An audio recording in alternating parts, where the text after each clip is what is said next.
We will begin with some brief remarks about corruption.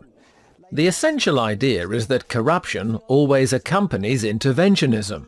Wherever the state intervenes in the economy, corruption immediately appears. And why is that? Well, since our lives' destinies depend on civil servants and bureaucrats, we discover right away that we must devote a large amount of effort and ingenuity to the attempt to somehow influence, for instance, the bureaucrat we need to grant us a license. We studied this when we covered the corrupting effects of socialism. So, mutatis mutandis, everything we said in that class is applicable here as well. You should always identify corruption with the state, and with state intervention in the economy. Curiously, in a free market economic system, there is no corruption, because company owners and those in charge of running companies have the greatest interest in avoiding such behavior. And if somehow they lose control, they pay for it out of their own pockets.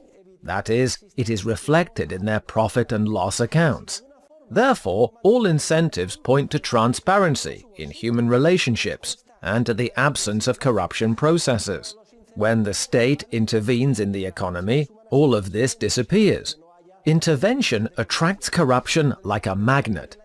Furthermore, tragically, corruption often acts as the escape valve that permits the continued existence of some degree of liberty in society, with all of the superfluousness and injustices that accompany corruption. So, corruption is the result of state interventionism in the economy. In a free market economy with no intervention, there tends to be no corruption.